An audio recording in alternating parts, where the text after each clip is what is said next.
Hi, thank you for joining us on day two of this Metabolomics workshop and symposium.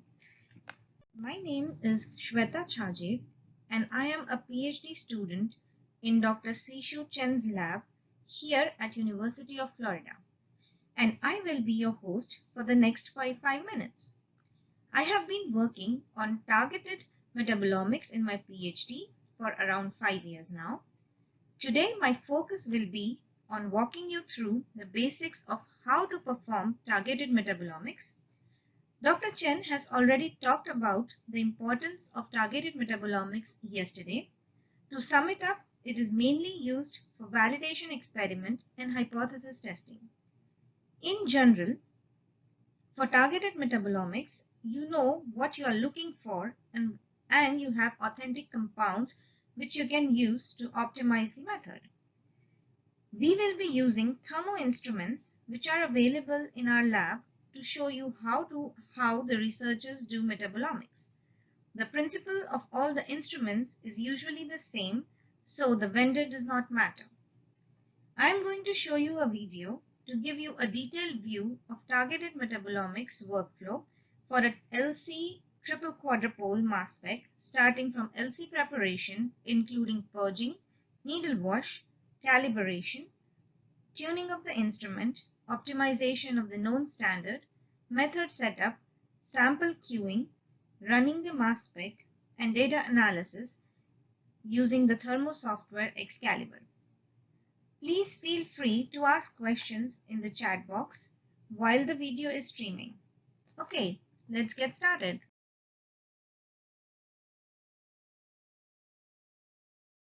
In the HPLC, we have about, very similar 6 components. First of all, it has a solvent system. That's what is liquid chromatography is. They have a mobile phase, and you always want to have an A and B. So A1 in this case is water, and B is organic acetonitrile. Okay? So make sure you have liquid. That's very important. This is a mobile phase, and this is mobile phase. Of course, you don't want any air in the tube. So in a few minutes, I will show you how to remove air bubbles from the tube. Okay? And right below this, we have auto sample, and that's where you put your samples in. When you put in the sample queue, you need to tell the software which drug it is. That's why you have all these labels here. And here showing you the sample loop. So that's where your sample is injected and then get carried through the column, right? So the samples will be automatically injected onto your column. And here is column open. Is temperature controlled, and that's where column is. Column is stationary phase, right? So for metabolomics, a lot of times people use reverse phase, CET reverse phase. Samples can be loaded onto the column, and another very important part, the third very important part, is the pump.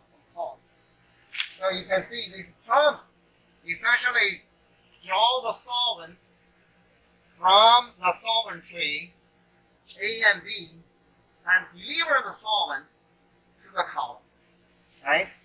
So this is the A and B pump.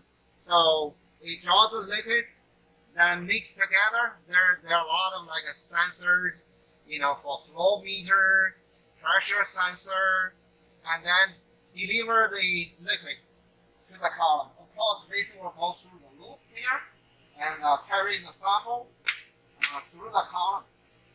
After the column, the fifth component is usually a detector. And very often people have UV detectors, right? And in this case, we don't have UV detector. Our detector is a mass spectrometer. So you can connect the loop directly to the mass spec then the metabolites can be detected. Okay, right now it's not connected to the mass spec. Of course, if you have a UV detector, so this can go through the UV detector. Okay, so this part can go through. Right now it's going to the waste. So the last component of any HPLC is a software to control these different components, right? Including the mass spec, including the any detector you have. And this is a thermal scientific instrument. So the software is called Excalibur. I'll give you a very quick introduction of Excalibur. You can see here allow you to see the sample status, the sequence of the run.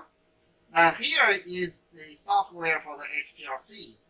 And here the TSQ artist is for the mass spec. And again here showing you, when they are all green, that means there's three major components: autosampler, column, and pump.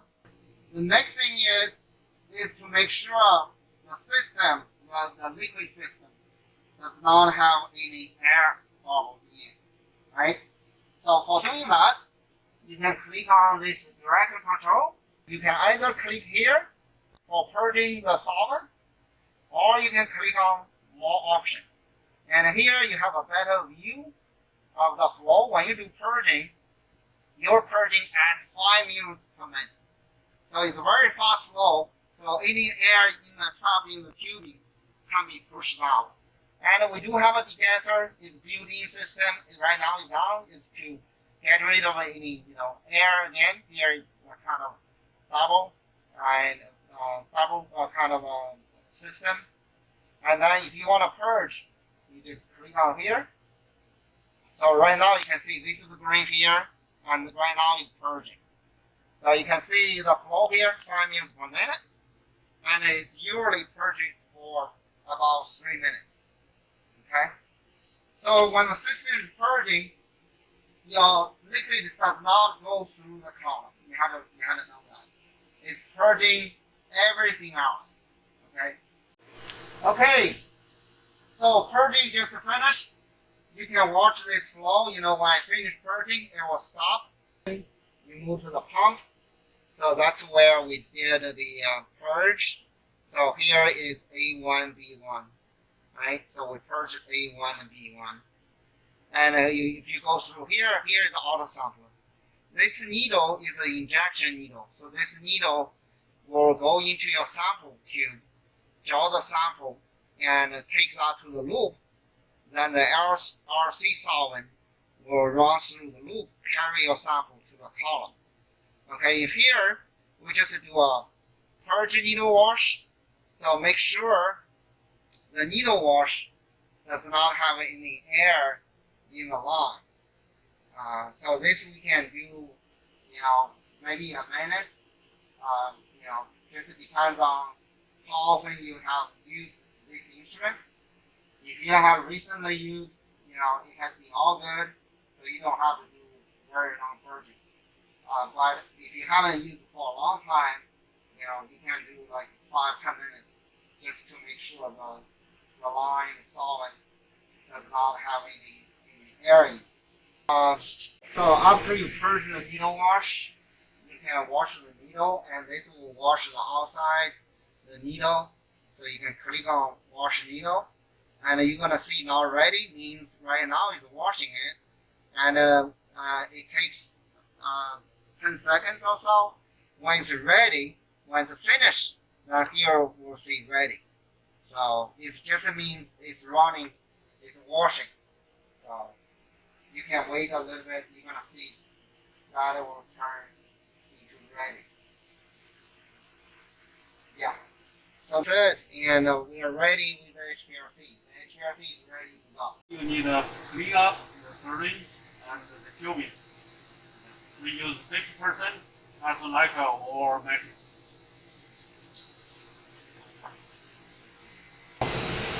Tuning and calibration.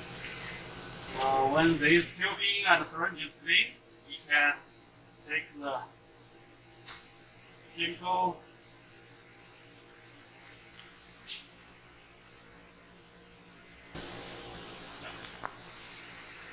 We connect the syringe, the tubing, then we put on this syringe pump over here.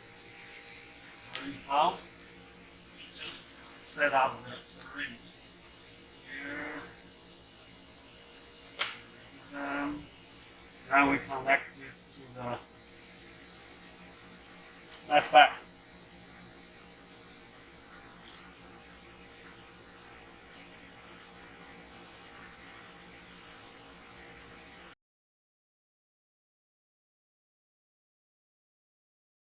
We need to open the software, the Excalibur.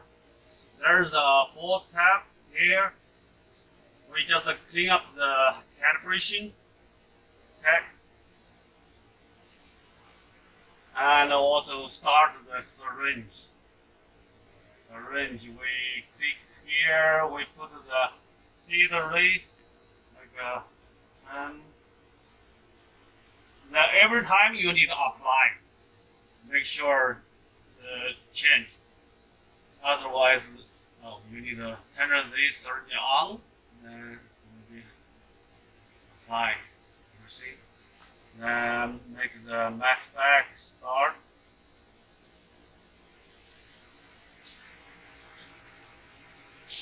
Okay, firstly, we need to click the iron source tab.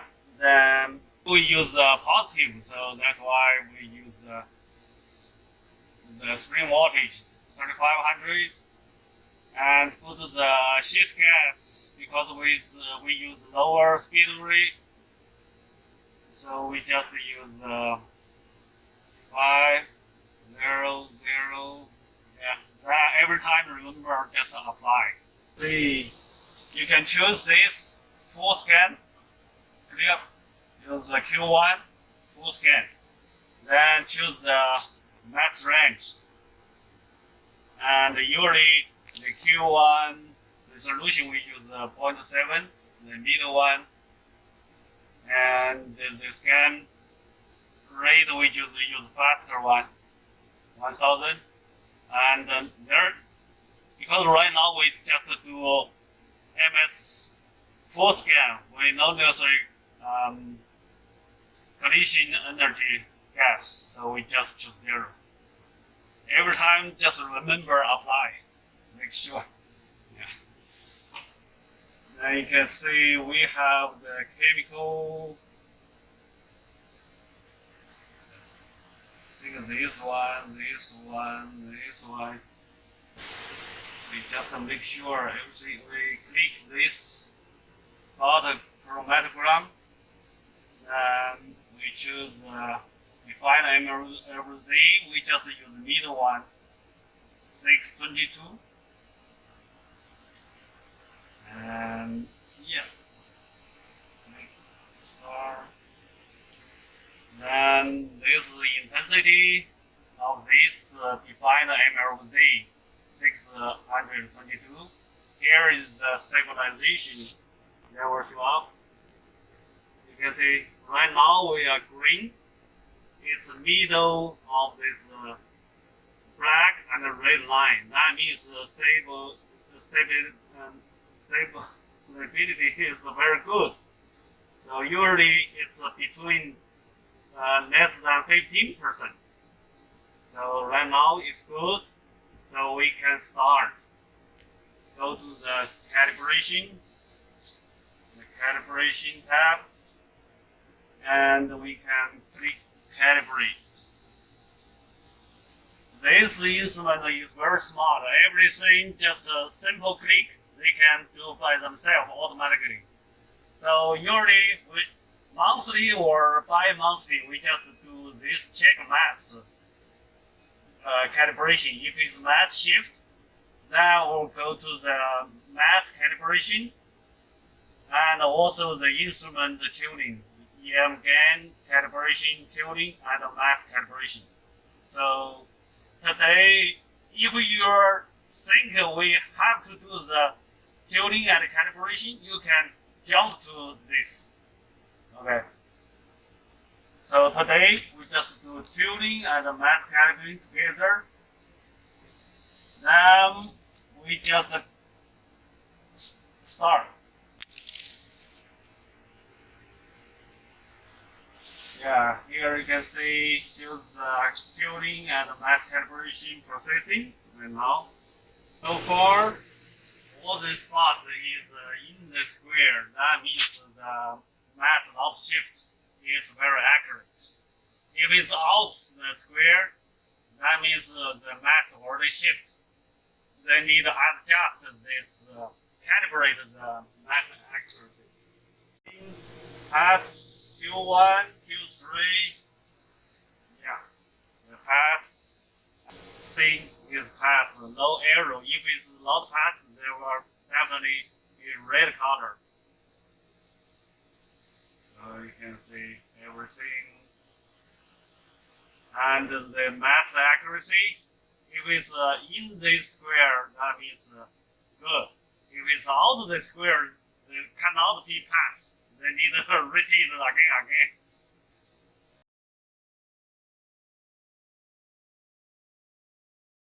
Find the scan range 300 to 400 because of the metabolites. It's around the 350 molecular weight. So we choose scan range is 300 to 400. Now go back here. We can see the peak is come out 352 because the molecular weight is 351 plus 1 for positive. So that means everything is good. Now we'll go to the optimization tab. Click. Here it's default is right now we use syringe injection. Then precursor. Right now we just use the formula. Okay, this time you can any way is okay. You can choose the precursor or formula. For this metabolites, we just choose the formula. Say 15 H 21 N 5 O oxygen 5. Yeah, you just enter. Then there will pop up the molecular weight calculated by the software, the 351.1. And so far we choose the positive because for this metabolite we only use positive mode. Here positive duct include this one, we just only include +1 because we use the methanol. We just provide some metabolites dissolve in like a sodium or potassium salt solution. You need to add these two. So for this one, we only choose the +1, +1. Then source optimization, we can put it on. The source optimization include spring voltage, cheese gas, SOx gas, and sweet gas. They will optimize these parameters. And this fragmentation, we don't use this. Usually RF, we need to optimize, so we click on. Then precursor ion mass, we need to click on. And the product ion optimization usually is on. And the product ion type usually is unknown because we don't know. If it's you know something, you can choose no, but you can put the product ion here. But so far we don't know this. We just put unknown. And the number of the product ions, that means how many transitions in the future you want to use. Usually we use 3 to 5. Here we put 5. And exclude the loss, mass, we have some like a water, ammonia, like this. You can exclude this chemical. This chemical. For this case, we don't use anything. And the lowest mass exclusion, we use 10 or a little higher is okay. For the setting, use D4. For the 7, for the resolution, MS1. Q3 resolution, we also use 0.7. And CID gas, condition gas, we use 1.5 or 2. So 1.5 is good enough. And the source refrigeration we don't use because here we use here source fragmentation we don't check. So we don't use any source fragmentation. Then we'll start. You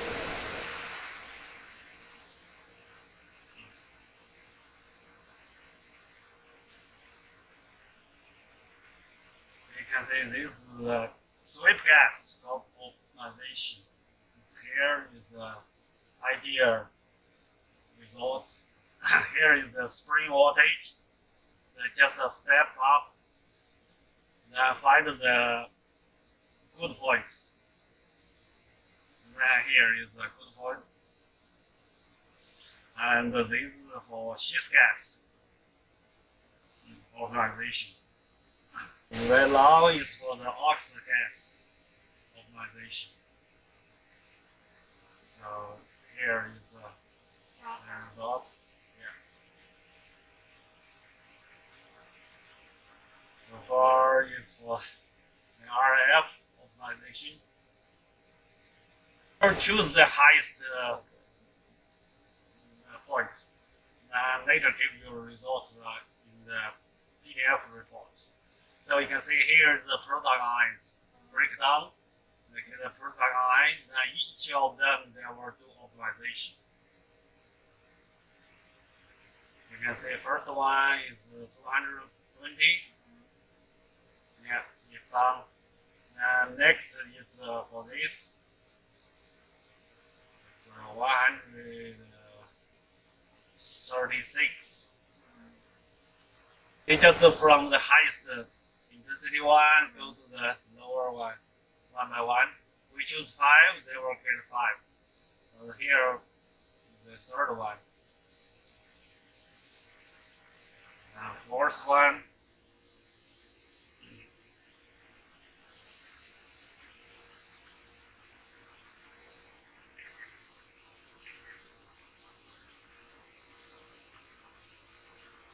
The fifth one.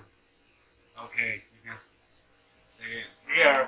Now we can view this report and give your PDF report. Then you can save this, save somewhere. Yeah, save maybe a desktop. Let's see.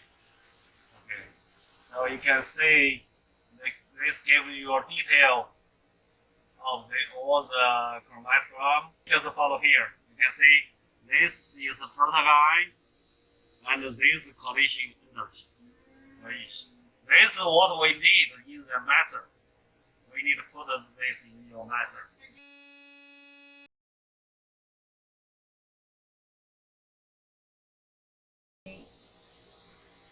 This Excalibur, then find the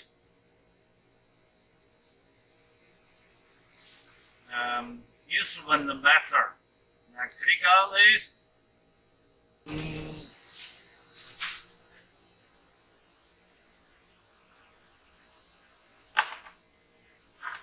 So this method includes 2 parts. Here is the HPLC part. This is mass spec part. So firstly, we do HPLC part. So firstly, we put the how long you want to use this method. It's it's like usually depends on your metabolites. So we put like 10 minutes. Now we will use temperature channel and the pressure channel. Everyone you want. Then just go to the next. Then you choose the reagent source from A1, A2, A3. Anyone you choose. For this method, we set up A1 for the A, buffer A, the B1 for the buffer B. Okay, all this usually is default, we don't change anything. And go to next. Then you can build the grading of your method. We build this method. It's like a gradient. You can see here half minutes calibration. Go to the 50% in 6 minutes, and go to the 100% B in half minutes. Keep 100% B for half minutes, and go back to 100% A, and keep calibration for a while. This is a gradient for 10 minutes gradient. All this part is done for HPLC. Then we will develop the instrument parts for the mass spec part. So you can see here we have the method duration. Usually we use the same duration with the HPLC duration, because the HPLC we use 10 minutes, and here we use 10 minutes. Usually we use the same. And all the general parameter for the source, you can see so far we use this source, heat ESI source. We choose this one, and spring voltage. We choose we have usually we choose this static. And put your voltage volume. Depends on your experience or your metabolites, or your reagent. Then here we choose 4,000 for positive, 4,800 for the positive, 4,500 for the negative, and also the gas. Cheese gas we put 50, ox gas we put 10, and the sweet gas we put 1. And usually we keep this every time. We keep the same temperature for the ion transfer tube, 325, and the evaporation temperature depends on your flow rate and also your property of your reagent. If it's a more organic one, you can use lower temperature. If it's just a water base, you just use higher temperature. The purpose is just to get a good evaporation of the solvent. And the next tag is a scan parameter. So we'll set up this method for this one. So let's put the metabolites name and the scan time, and choose the priority. You can choose the positive or negative, and put your precursor molecular weight M over Z. Today we did the 18 riboside is this one. Is this one. We put the precursor molecular weight and the prototype ion here. Then we open the file, open the optimization file. Oh, yeah, it's here. You can see highest is 220. This transition is 220. We use the 21 voltage. Is this? You can see this transition precursor prototype. This transition is 21 condition energy. It's just follow this first one. The second one, we choose two of them for one metabolites. It's the 136 is the second one. You can see here. The second one is 33, right? The 35, 33. 35. Here. And also here, we choose one of them for the quantification and transition. So we use this one, the highest, usually we use the highest one, 220 transition for the quantification. The other one just for validation. So we put all the 14 metabolites parameter here. And also the cycle time, it's based on your column. Usually we choose like a 0.6 or 1. Or if you not use the cycle time, you just deactivate and you have this column. Okay. Then here usually we use calibrated RF parameter. We choose this. Also, you can choose a different one each because in the method, we different metabolites has different RF value. You can put it there based on here. You can see we optimize this item. RF settings. Yeah, setting. You can see here for these metabolites. We have this. We can put them here. It's for 18 ribocyte.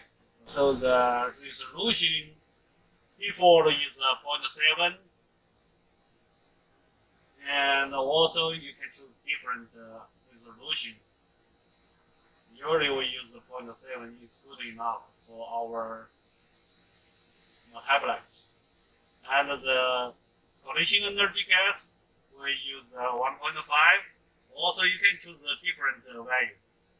But if you use a different value, when you do the optimization, you can use the same value as here.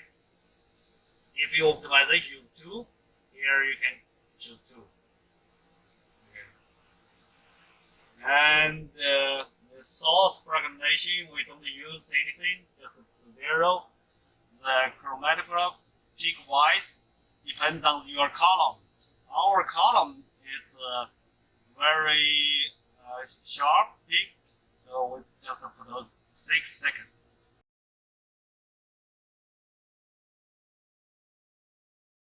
So we just click.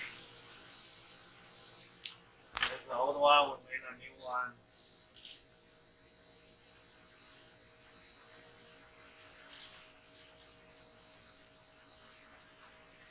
So you can see here the first column, the sample type.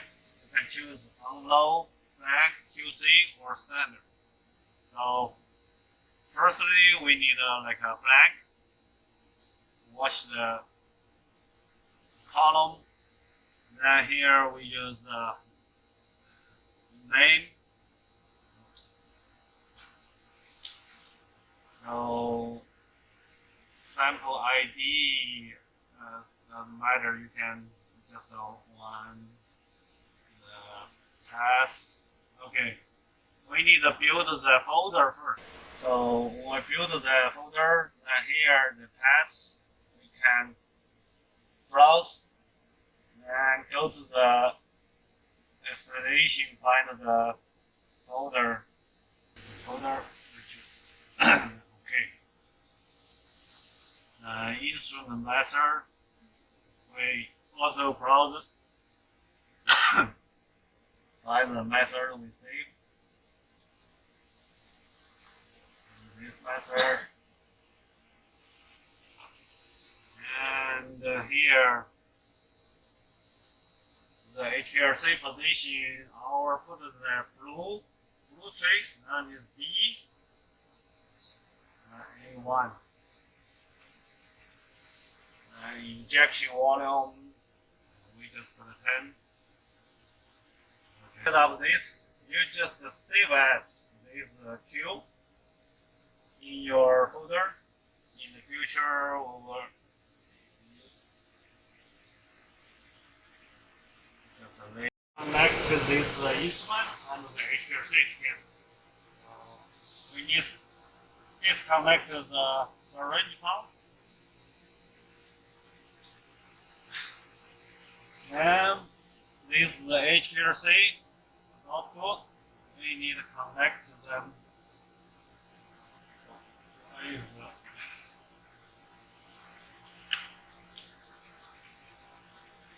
This is our column. Here.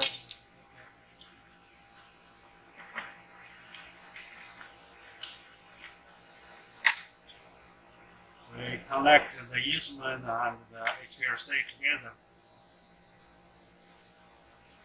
Okay, now we'll go back to the software.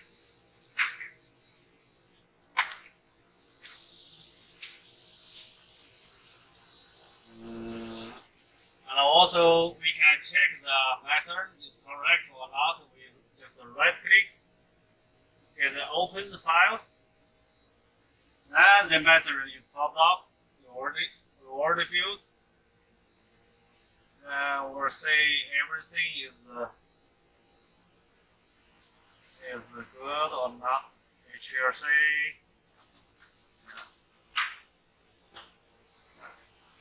Everything is good. Okay. Now we will go to here. Let's highlight this.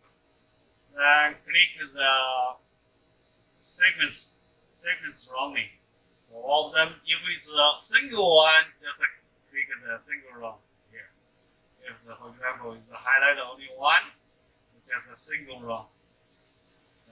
If it's multiple, you can highlight all of them and run sequence. And we'll run and notice to change anything. Just okay. Here you can see we have acquisition queue. Now here is just to check the instrument status. Is there any error? If it's no, that means okay. And see this. The acquisition queue is here. Right now it's first one, row 1 is running. So now we will go back to the plot view, the dynamic chromatogram. We can solve how it's going.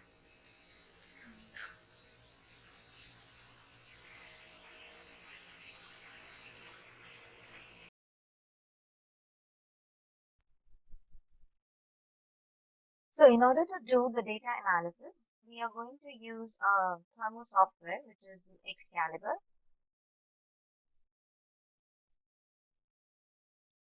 In the Excalibur, we are going to open sequence setup.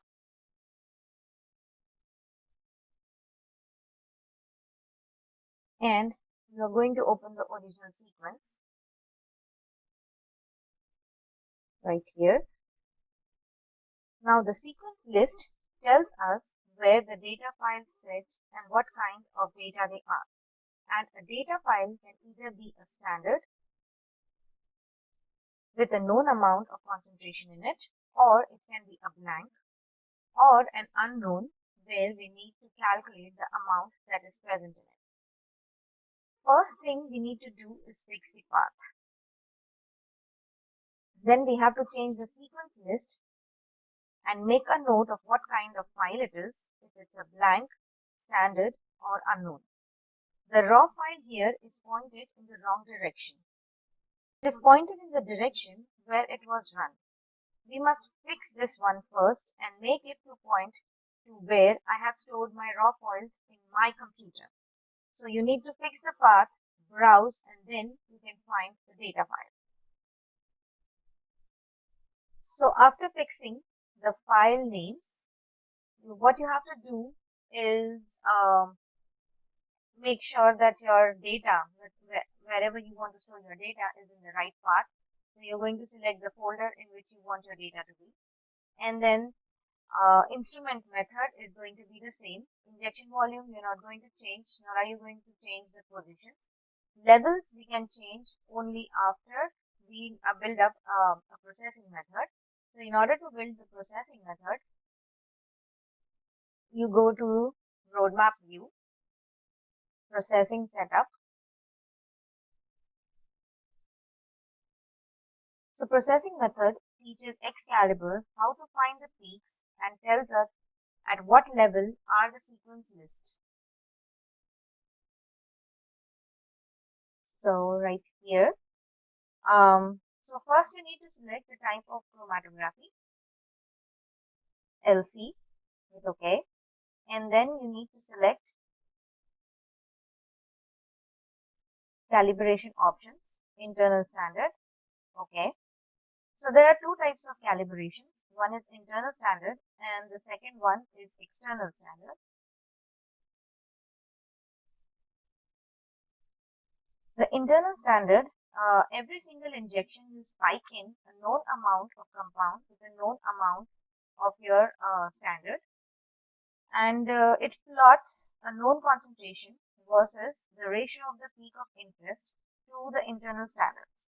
An external standard plots known concentration versus your peak area.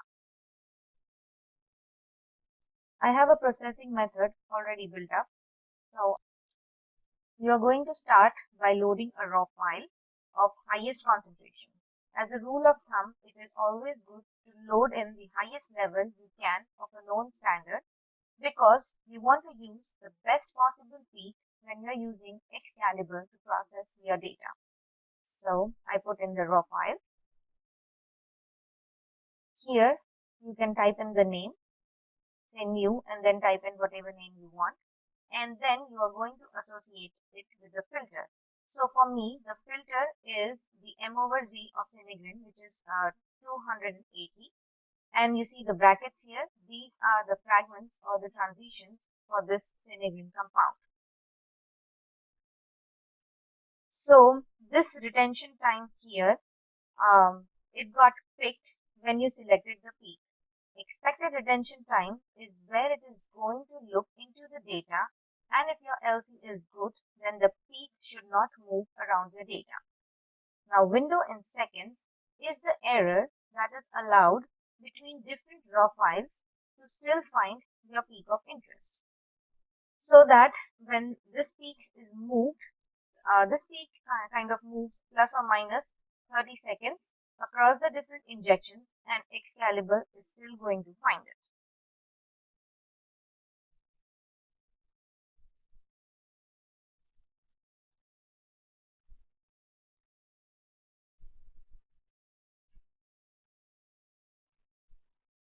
View width has no effect on the mathematics or the result. It is only about how pretty the picture is. If you want the peak to look higher resolution, then make it using a big width. No effect will be seen on the results at all. Now we move to the next tab, which is detection. So here in detection tab, there is something called as soothing points. So how do we determine what smoothing points to use? So if you go right here, click on the chromatogram, right click, display options, stick, and hit OK. So the number of data points across, these are called as sticks. So the smoothing point will be equal to the total number of sticks divided by 7. Now this right here is the baseline window. Now this baseline window tells you how far to look through the noise. Use 3 times the number of data points to find out which number to use here. Area noise factor and peak noise factor, they are too complicated to play around, so I usually don't worry about them. So there are 2 windows here. One is the ICIS peak integration and the other one is ICIS peak detection. The peak integration window tells you how to find the peak, and the peak detection window tells you how to identify if there are more than 2 peaks, like which peak to use. And for me, I usually select the highest peak. Moving to the next tab, that is calibration. So you select whichever is your internal standard. For me, it is caffeine, and then you put in the units in which the caffeine is present. Say, for me, it's picogram. Moving ahead to the levels, the calibration level should be the name from the text you understand, and then write the actual amount in the amount column. You have to do the similar thing for all the different metabolites of your interest. Say this 4-MSOB, you can see that the M/Z is 358 and the transitions are from 131 to 132. So you hit click here because you know what M/Z is of your known metabolite, and you can see the retention time, area under the peak, and the different transitions here.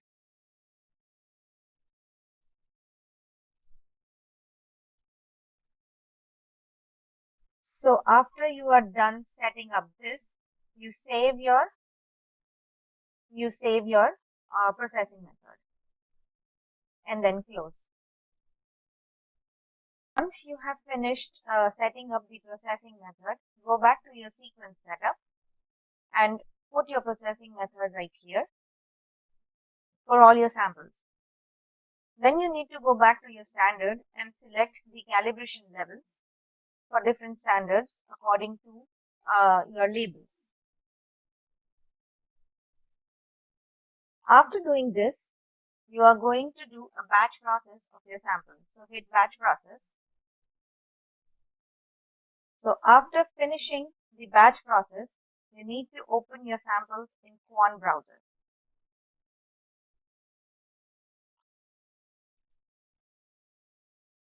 So this is how your samples are going to look.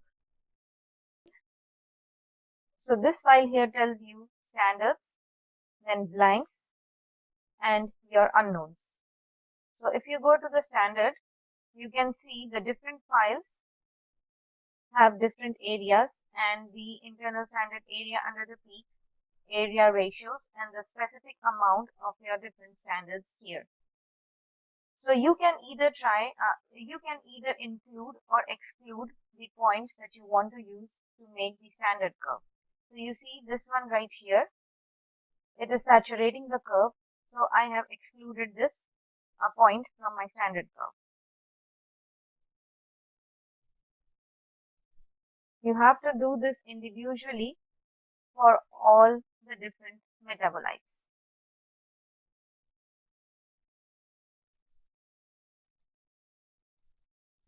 So then if you want to see if there is any carryover, you can check it in the blanks. And this software, you can export data to Excel in the long Excel format.